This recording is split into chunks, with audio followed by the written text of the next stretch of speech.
눈을 되게 세게 비비면 이제 시야가 좀 흐려지는 경험을 해보신 적이 있을 거예요. 이거는 이제 순간적으로 각막이 눌리면서 굴절력이 변하기 때문인데 대부분은 금방 돌아옵니다. 하지만 이게 반복적이 되면 일시적이 아니라 영구적 변화로 이어질 수 있어서 좀 주의하셔야 되고요.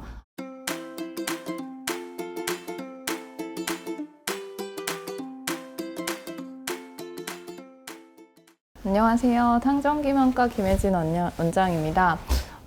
요즘 봄철이 되면서 뭐 꽃가루, 뭐 미세먼지 이런 게 되게 많이 날리죠. 그래서 환자분들이 알레르기 결막염으로 병원에 정말 많이 내원하시거든요. 그래서 눈을 엄청 비비면서 오세요. 왜냐면 가렵거든요. 근데 눈을 비비면 사실 눈에 굉장히 안 좋아서 오늘은 이에 대한 영상을 좀 준비해 봤습니다.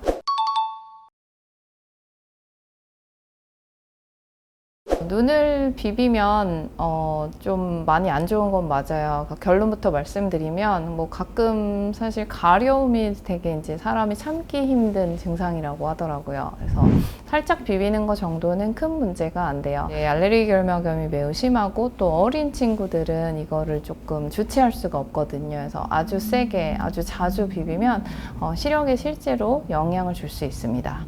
그럼 왜 문제가 될지 설명을 드리면, 일단 눈을 비비게 되면 눈의 가장 앞쪽에는 그 각막이라고 투명한 유리창 같은 조직이 존재를 해요.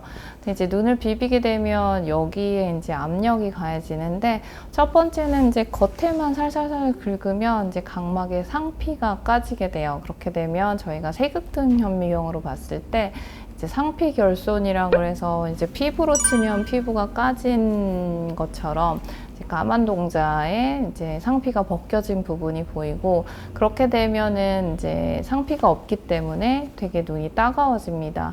근데 이제 아기들 같은 경우에는 그 상태에서도 계속 눈을 비비기 때문에 엄청 심한 애들은 까만 동자가 다 까져 있는 경우가 있어요.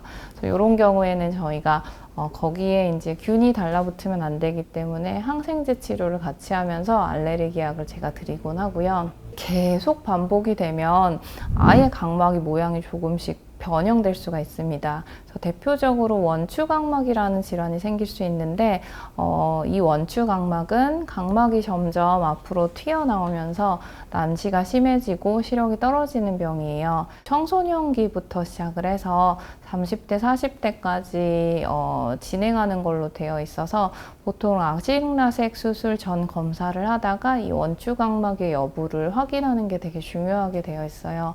네, 이 원추각막이 알레르기 결막염이 있어서 눈을 자주 비비는 분들은 위험도가 훨씬 높습니다.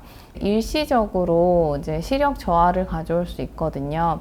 눈을 되게 세게 비비면 이제 시야가 좀 흐려지는 경험을 해보신 적이 있을 거예요. 이거는 이제 순간적으로 각막이 눌리면서 굴절력이 변하기 때문인데 대부분은 금방 돌아옵니다.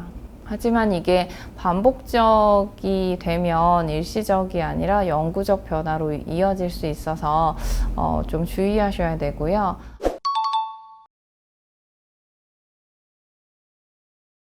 앞서 말씀드렸듯이 좀 이 눈 비비는 습관은 물론 다 좋지는 않지만 특히 더 위험하신 분들이 있어서 반드시 조심하셔야 되는 대상군.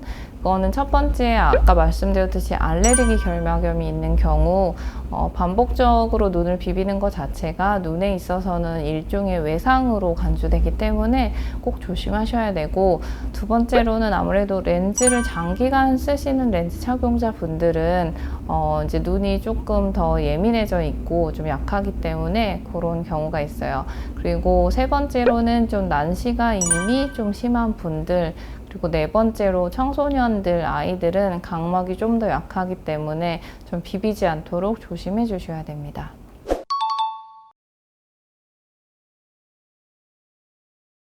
그러면 눈이 가려울 때는 어떻게 하나요? 그래서 눈이 너무 가렵다. 근데 엄마들이 사실은 아기들을 잘 조율해서 오시더라고요. 그래서 진짜 착한 아기들은 비비지 않고 왔다고 자기가 먼저 얘기를 하기도 하고, 제가 이제 알레르기 결막염 때문에 눈이 가려운 친구들한테는 기본적으로 인공 눈물을 같이 드리거든요. 그런 걸로 이제 가려움을 유발하는 염증 물질을 희석해 주시는 게 도움이 돼요. 차가운 찜질이 좀 가려움을 경감시킬 수 있기 때문에 알레르기 안약과 인공 눈물을, 그리고 아주 심한 경우에는 스테로이드를 잠깐 쓰기도 하는데, 그 약들을 저는 냉장고에 넣어놨다가 좀 차갑게 해서 넣어주라고 말씀을 드립니다. 각자에게 맞는 알레르기 안약이 있어요. 뭐 모든 사람한테 스테로이드를 사실 쓰지는 않거든요.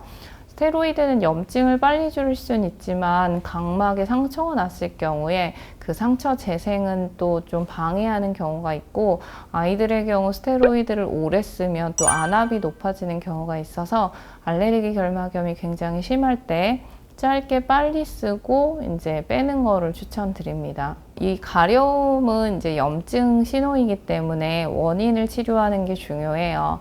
근데 사실은 안과에서는 눈만 보고 이게 뭐에 대한 알레르기인지 알 수가 없거든요. 그 알러겐, 나에게 이제 알레르기를 일으키는 원인 물질에 대해서 알레르기 내과 혹은 소아과 혹은 피부과에서 어떤 피검사나 피부 단자 검사 이런 걸 해서 원인 물질을 파악해 보시는 거는 되게 중요할 것 같아요. 그래서 정리를 해보자면 가끔 살짝 비비는 거 정도는 괜찮지만 습관적으로 눈을 세게 비비면 이제 눈에 좀 큰 문제를 야기할 수 있어요. 그리고 눈은 이제 한번 망가지면 되돌리기 어렵기 때문에 비비는 습관은 안과 의사들은 절대 하지 말라고 말씀을 드리고 있는 그런 습관 중에 하나라서 좀 특히 어린 아이들은 부모님들이 많이 신경을 써주시면 좋겠습니다. 네, 감사합니다.